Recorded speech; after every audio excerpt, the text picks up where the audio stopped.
Et la team Bélier, j'espère que vous allez tous et toutes bien. Donc on va faire la guidance sentimentale pour la période du mois de janvier, donc du 15 janvier au 15 février 2022 pour le signe solaire ascendant et lunaire. Et je voulais vous souhaiter une très bonne année, enfin du moins une bonne chance pour cette année 2022. Allez, c'est parti, on va prendre une carte des nombres pour vous, pour voir sous quel nombre vous allez être, quel chiffre plutôt, vous allez être pour cette période. Ok, on a la carte numéro 7, mais elle n'a pas sauté. Elle est restée dans le paquet, donc ça nous parle de réflexion. Il est probable que ces derniers temps, vous ayez beaucoup réfléchi à votre vie sentimentale.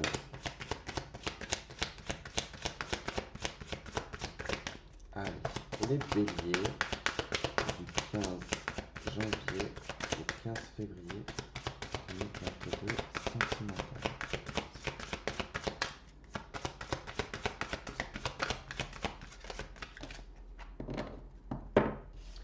Ok, on a la carte numéro 6 qui nous parle des responsabilités, qui est d'ailleurs la carte pour l'année 2022, dans le tirage que j'ai fait sur le tirage annuel.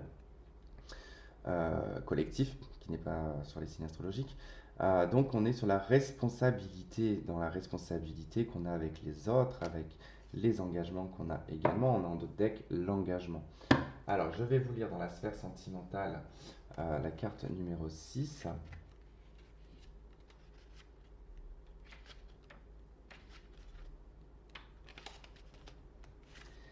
Alors, le 6 est présent pour vous rappeler que l'amour est la solution à tous les maux de la Terre. Si vous avez le cœur lourd en ce moment, recentrez-vous sur les projets autour de votre famille de cœur ou de sang. Que vous soyez en couple ou non, entouré ou pas, cela n'a pas d'importance. Vous avez, quoi qu'il arrive, une famille d'âmes autour de vous, une communauté, que ce soit dans votre foyer ou vos relations sociales. En amitié comme en amour, la discussion et la communication seront à privilégier pour pallier certaines tensions. Sinon, le 6 vous avertit d'un risque de conflit pouvant aller jusqu'à la rupture. Gardez votre sensibilité, mais ne tombez pas dans la sensiblerie. Votre pire ennemi serait la susceptibilité, qui est quand même assez présent chez les béliers. Si vous êtes déjà parvenu à certaines phases de développement relationnel, ce nombre vous apportera ce dont votre cœur a besoin pour être en harmonie. Il favorise le mariage et l'immobilier. Le 6 vous invite à ne délaisser personne, car quelqu'un dans votre entourage peut toujours vous solliciter et avoir ponctuellement besoin de votre aide. Bon, ce n'est pas de la nouveauté pour le bélier, j'ai envie de vous dire, on a l'habitude d'être dans l'aide et l'entraide, et de vivre surtout beaucoup pour les autres. Bon, on va voir ce qu'on a comme plume pour accompagner cette carte de la responsabilité. Après, voilà, il est peut-être aussi question de prendre ses propres responsabilités par rapport à ses erreurs. On a bien sur cette carte, voilà, un personnage au centre qui est relié à plusieurs personnes. Ça peut, voilà, indiquer aussi que on n'est peut-être pas euh, engagé non plus dans des choses concrètes, vous voyez. Il y a trop de gens peut-être autour. On donne peut-être un petit peu trop.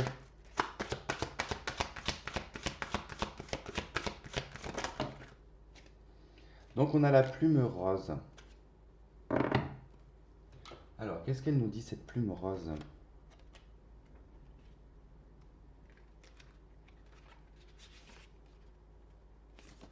Là. Alors, la plume rose, réminiscence.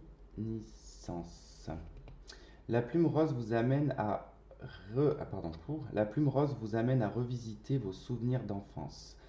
C'est la réconciliation avec votre enfant intérieur, que ce soit dans cette vie-là ou dans celle d'autrefois. Tout s'aligne. Le travail initié dans l'instant présent débloque les couloirs du temps et les problématiques rencontrées dans des vies antérieures. Faites appel à la candeur, à la douceur, le réconfort et au... Je relis tout parce que là je suis en mode guignol pour lire, c'est nul. Allez, on recommence. La plume rose vous amène à... Et je recommence en plus. La plume rose vous amène à revisiter vos souvenirs d'enfance. C'est la réconciliation avec tous vos enfants intérieurs, que ce soit dans cette vie-là ou dans celle d'autrefois. Tout s'aligne, le travail initié dans l'instant présent débloque les couloirs du temps et les problématiques rencontrées dans les vies antérieures. Faites appel à la candeur, à la douceur, le réconfort est au rendez-vous. Vous êtes réaligné avec votre âme de tous les enfants que vous étiez. Oula, ça a été difficile et je m'en excuse. Bon, bah voilà, en tout cas je vous laisse méditer sur ce texte-là et on y va pour le tarot. Et là, comme j'aurai pas besoin de lire, ça sera bien plus simple. L'amoureux qui a voulu sortir, hein, la carte numéro 6, elle s'est juste retournée dans le paquet. Donc on est toujours dans cette histoire de choix, d'indécision et d'engagement avec soi-même aussi. Et le diable qui a voulu finir. Bon, attention à vos décisions et à vos choix, hein, qu'ils ne soient pas pour les autres.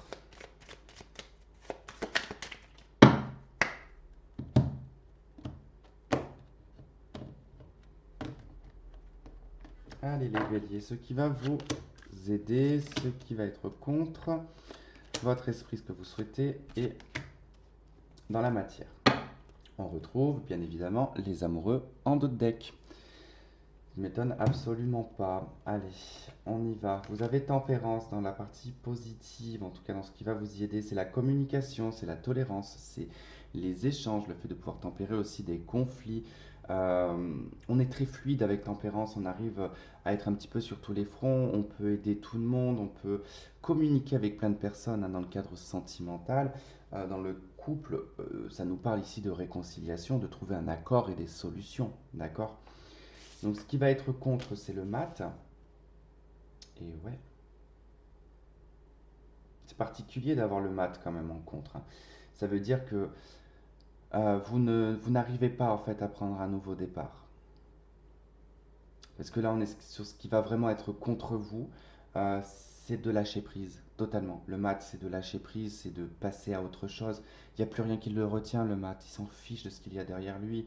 Il a pris son petit baluchon, à la rigueur, dedans, il doit y avoir quoi? Un bout de pain et un bout de fromage. Et il n'a même pas dû prendre des photos ou des souvenirs. Donc, il se casse, quoi, il y va. Et puis, il a confiance en l'avenir. Et comme c'est en contre, alors, c'est possible que voilà que vous êtes trop dans la communication. C'est possible. Peut-être que vous gardez des liens avec des personnes dont vous ne devez pas garder le lien. On va prendre un exemple. Moi, je ne sais pas, un ex-partenaire, une personne pour qui vous avez eu un crush, et puis que vous vous êtes convaincu de créer une amitié avec cette personne, ce qui est totalement impossible. Je suis désolé, mais alors, moi, qu'on ne vienne pas me pondre en me disant non, mais je suis devenu ami, tiens, c'est impossible, c'est pas possible. C'est, ou alors vraiment, on vit dans un autre monde. Mais il y a, vous voyez, dans ces connotations, il y a un peu des faux semblants, attention, parce que voilà, là on cherche à communiquer, on cherche à gratter, à, à essayer de trouver des solutions, à apporter son aide aussi, peut-être on essaie d'apporter son aide. Mais en d'autres decks, on a quand même la carte des amoureux, ça nous parle d'indécision, de ne pas faire forcément le bon choix. Euh, c'est parce que la carte des amoureux, il faut bien étudier, hein. On pourrait en parler pendant des heures, mais voilà, il faut étudier déjà Cupidon, qu'est-ce qu'il vient foutre ici, pourquoi ces deux personnages, pourquoi est-ce qu'il y en a une plus vieille, pourquoi est-ce qu'il y en a une plus jeune, pourquoi est-ce qu'il y en a une plus apprêtée, une moins apprêtée. Il faut regarder que un des personnages embrouille l'autre avec ses mains, parce qu'elle part un peu dans tous les sens. Et on a cette femme qui a de l'expérience, qui appuie quand même sa main sur son épaule pour apporter sa confiance, on va dire entre guillemets. Mais Cupidon vient un petit peu créer le bazar au-dessus de tout ça en déterminant que, voilà, choisis cette personne au lieu de l'autre. Mais c'est peut-être pas le meilleur des choix parce que Cupidon, voilà, je vous invite encore une fois de plus à regarder l'histoire de Cupidon, qui est très intéressante et qui est loin d'être positive. Euh, donc voilà, en tout cas, il y a clairement ici une difficulté à passer en tout cas à autre chose, hein. On a vraiment Tempérance qui du côté du passé, qui regarde du côté du passé, et le mat du côté de l'avenir, quoi. Et là, on est vraiment dos à dos. Donc il y a quelque chose qui est quand même assez long. Là, ça va être long, hein, parce qu'on n'est pas sur. Il y a un fossé quand même là, hein, entre les deux. Il y a un gros fossé pour arriver en tout cas à surmonter cette épreuve qui va être, ben, malheureusement, le mat, c'est quoi? C'est le célibat, c'est être seul, c'est être avec soi-même, il n'y a pas de relation, ou on se sépare. Mais clairement, là, voilà, c'est ce qui est difficile, c'est d'accepter d'être avec soi-même, quelque part. Alors, non, ce qui est dans votre tête, dans votre souhait, c'est la maison Dieu. Alors, on attend peut-être ici une catastrophe. On attend peut-être quelque chose de soudain, un chamboulement, euh, une révélation, un déclic. Ouais, je dirais plus qu'on attend ici un déclic, quelque chose qui, un événement extérieur qui viendrait en fait vous bouger, qui viendrait vous mettre un petit coup de pied aux fesses et vous dire allez, on y va, on avance. Et pour d'autres, eh ben, vous attendez peut-être simplement ici que votre relation s'effondre, tout simplement. Euh, Parce que peut-être qu'on a aussi quelqu'un qui est accroché à vous. C'est possible, hein, ce n'est pas que vous qui êtes accroché forcément à quelqu'un. Mais voilà, c'est possible que quelqu'un soit accroché à vous et que bah, vous, vous tentez en tout cas par tous les moyens d'essayer de faire effondrer cette tour pour que ça soit ben, acté, que ça soit fait, parce que de le verbaliser apparemment ne marche pas. Donc voilà, on attend que des événements viennent. Mais voilà aussi, il y a pour certaines personnes, vous vous rendez bien compte qu'il y a également quelque chose qui est en train de s'effondrer, que les pierres tombent petit à petit et que ce n'est pas forcément reconstructible. Euh, mais ça, vous le savez parce que c'est dans votre tête et vous savez très bien que c'est comme ça. Donc, quoi qu'il en soit, voilà, c'est vraiment assez chaotique, pas négatif, mais un petit peu chaotique quand même, hein, c'est un peu le bordel. Bon, c'est très bien, on a le chariot dans la matière. Le chariot, eh ben, écoutez, on est dans l'instant présent avec le chariot. On avance, ça nous parle de succès, de réussite, de nouvelles rencontres, de déménagement. Euh, on peut aussi décider de partir avec son conjoint pour une nouvelle vie. Et c'est peut-être ça aussi qui est difficile, c'est peut-être de déconstruire une vie qu'on a construite ensemble, professionnelle, matérielle, et de la déconstruire pour aller vers un nouveau terrain, sur un nouveau lieu, de tout recommencer à zéro. Et c'est peut-être ça qui est difficile. On essaye peut-être d'en parler. C'est peut-être votre souhait, ça aussi. Hein, on peut nous parler de l'envie aussi d'une construction de maison, hein, d'achat, de retaper une maison, quelque chose comme ça, dans le couple, hein, par exemple. Là, voilà, le chariot, bon, ben, les choses, elles avancent, hein. On part en tout cas dans une nouvelle dynamique, une motivation. C'est beaucoup plus stimulant. Allez, on va voir avec la triade pour compléter.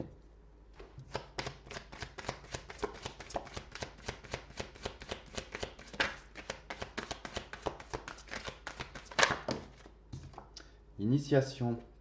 Il y a des choses que vous avez compris quand même dans votre vie sentimentale. On vous a initié à pas mal de choses. Il faut maintenant voilà, assimiler tout ça et bien, comment on dit, appliquer la leçon que l'on a appris.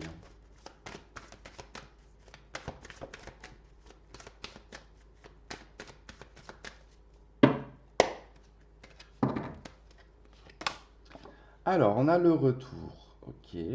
Donc là, avec tempérance, quand même, dans ce qui va vous y aider, c'est de pouvoir aussi revenir sur certaines communications, revenir sur certains échanges, sur certaines paroles qui ont été dites. On peut revenir sur comment dire? On peut revenir sur quelque chose que l'on a toléré et qui peut-être n'est plus tolérable. Vous voyez? Ça, c'est possible, hein. C'est-à-dire qu'il peut y avoir, voilà, vraiment quelque chose comme ça. Mais sinon, on peut aussi nous parler ici, avec tempérance et la carte du retour. Le retour, alors, on est dans un jeu de cartes où il y en a 50 et des poussières. Vous vous rendez bien compte que cette carte-là, un peu plus de, je crois qu'il y en a 60, je sais pas, bref, pas envie de compter. Vous vous rendez bien compte que cette carte-là ne va pas parler d'un retour d'un ex. Sinon, vu le nombre de fois qu'elle sort, tout le monde récupère ses ex, hein, d'accord? C'est surtout quelque chose qui tourne en rond. On a ce serpent qui se mord la queue, d'accord? On voit bien que les choses tournent un petit peu en boucle. Et c'est peut-être ce qui va aussi vous y aider, c'est peut-être de revenir sur des situations, hein, qui ont été peut-être tolérées à une époque et qui est intolérable à l'heure d'aujourd'hui. On révise en fait tout ça. J'ai vraiment ce son qui me vient dans la tête de leçons, d'apprendre, comme si on avait été dans un apprentissage et que là on demande en fait à prendre conscience de ça, d'accord? À revenir sur certaines choses que l'on tolérait avant et que l'on ne tolère plus, des attirances qu'on en avait avant que l'on n'a plus maintenant, vous voyez? Alors, avec le mat dans le contre, on a le saut. Mais ouais, c'est l'engagement qui est compliqué. Alors, pas l'engagement dans une relation, attention, non. Là, le mat et le saut, c'est l'engagement avec soi-même. D'accord? C'est de se dire, ok, j'ai besoin de personne. Je prends mon petit baluchon, je me casse. Euh, je ne suis pas dans, comment on dit, dans la plainte. Voilà, et c'est ce qui, en fait, c'est ce qui est difficile pour vous, en fait, c'est de vous libérer. Là, c'est vraiment de se libérer, de poser un seau. C'est comme si, qu'en fait, j'ai l'image dans ma tête, c'est comme si vous ouvriez une porte, vous rentrez dedans, vous la refermez, vous scellez cette porte pour que plus personne, hein, ne puisse vous suivre ou que vous-même, vous ne puissiez plus retourner derrière. Vous voyez, c'est ça la difficulté. Et c'est ça que vous allez avoir à travailler. C'est le fait d'aller s'engager ici, hein, on a l'arcane sans nom. Je m'engage ici à laisser derrière moi mon passé, tout ce qui n'a pas fonctionné, et je vais de l'avant, que je sois seul ou pas, mais j'avance pour moi-même et pas pour quelqu'un. Parce que il y a une énergie d'attente quand même dans votre jeu, d'accord? Des indécisions, des illusions également, je ressens. Il y a un moment donné, je sais pas comment vous sortir ça, parce que je veux pas que ça soit non plus mal interprété. Mais ça, cette partie positive, moi ce que je vois et ce que je ressens, c'est surtout qu'il va y avoir des moments où vous allez vous poser, vous allez vous dire, mais pourquoi? Pourquoi est-ce que je me suis autant rabaissé? Pourquoi est-ce que j'ai autant ramé et gratté après une personne qui elle-même n'est pas honnête, n'est pas claire et me fait tourner en rond? Et c'est ça, en fait, qui va être la difficulté. C'est le fait de s'accrocher, euh, je dirais, dans la dépendance. Je ne parle pas pour tous les béliers, parce que bien évidemment, ça ne parlera pas à tous les béliers, mais en majorité, les béliers ont une tendance, dans le cadre sentimental, à être dans la dépendance affective. D'accord? Mais ça, c'est pas mauvais, il faut juste conscientiser les choses. Il ne faut pas faire la girouette avec soi-même. Ça ne sert à rien. C'est reculer pour encore mieux reculer. Il faut être clair avec soi-même, se dire oui, effectivement, j'ai une tendance à être comme ça, comme ça, comme ça. Qu'est-ce que je peux faire et comment est-ce que je peux travailler là-dessus pour moi-même? Simplement, pour m'améliorer. Sur la maison de Dieu, on a le sacrifice. Ok, dans vos pensées, pourquoi? Pourquoi dans la tête et dans vos souhaits, vous avez le sentiment de devoir vous sacrifier?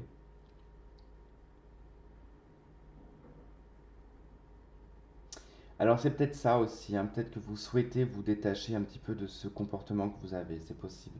La maison de Dieu et le sacrifice, c'est comme si qu'en fait on voit bien qu'on se sacrifie, qu'on fait des choses, hein, qui ne sont pas forcément alignées avec nous-mêmes, mais qu'au final ça finit toujours par s'effondrer, toujours par s'écrouler. Il y a aussi le sentiment pour certaines personnes, vous vous dites que de toute façon, voilà, c'est toujours la même histoire. Quoi qu'il arrive, les choses ne fonctionnent pas, elles se déconstruisent, ça se casse la gueule.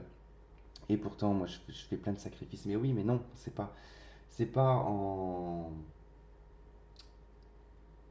comment vous dire, faut pas être dans la désespérance, en fait, tout simplement. Parce que ça peut avoir vraiment une connotation à être désespéré. De prendre conscience qu'on a été aussi peut-être désespéré, dans le sens où dire, bah ouais, j'ai été prêt à donner ou faire ça à une personne juste pour être avec cette personne. J'étais prêt à... Non, on a voulu sacrifier peut-être des choses, euh, alors que non, si une personne vous aime, elle ne vous demandera pas d'arrêter votre travail, elle ne vous demandera pas de porter un enfant pour lui ou pour elle. Enfin, vous voyez, c'est... non, c'est à partir du moment, voilà, il n'y a pas de demande à faire, en fait, ou d'exigence. Donc ouais, dans les pensées, ça peut être un peu compliqué. C'est comme le sentiment que, voilà, qu'il y a aussi une personnalité que vous avez construite, une vie que vous avez construite, qui peut-être à l'heure d'aujourd'hui ne vous convient plus aussi, hein, c'est possible. Et avec le chariot, on a la naissance. Bon, bah, il y a des nouveaux projets, on ne parle pas forcément d'une nouvelle relation, mais il y a quelque chose qui se prépare avec l'œuf. D'accord? Ça veut dire qu'il y a effectivement, dans la matière, vous allez prendre cette décision d'avancer, d'accord? D'être motivé, déterminé pour de nouveaux projets. Parce qu'on a, voilà, la naissance, il y a quelque chose qui va éclore de cet œuf et qui va vous permettre vraiment de vous ouvrir. On a la carte de l'âme en deux deck et de la bénédiction. Mais voilà, janvier, février, il n'y a pas concrètement de relation. De toute façon, c'est pas trop la période, hein, j'ai envie de vous dire. Pour le bélier, ce sera plus vers le mois de mai. Là, il y avait pardonner et apprendre hein, qui s'est retourné. Et là, on a deux cartes. Ok. Tromperie et âme sœur. Bon, bah comme ça, c'est clair. Comme ça, c'est clair. Ouais, on vous dit faites un effort en d'autres deck. Alors, l'âme sœur, la tromperie. Alors, c'est vrai que si on regarde ces deux cartes, oui, on peut se dire effectivement, mon âme sœur m'a trompé. Bon, si c'est votre âme sœur, déjà, elle ne vous a pas trompé, hein, puisque bah, c'est que c'est pas votre âme sœur si elle vous trompe. Ici, c'est juste en fait d'avoir porté un masque. La tromperie, c'est quelqu'un qui vous a trompé, que ce soit hein, par le biais d'une personne, hein, ou vous trompez tout simplement sur sa personnalité ou la personne qu'il ou elle était.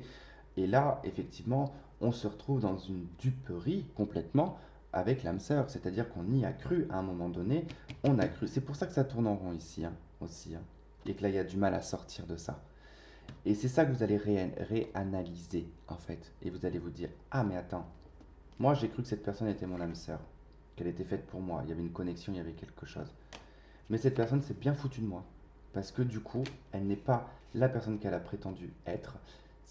Ça a été une relation ou relation relationnelle hein, ou amicale, peu importe, mais qui a été dans le fake, dans le faux, dans les faux semblants.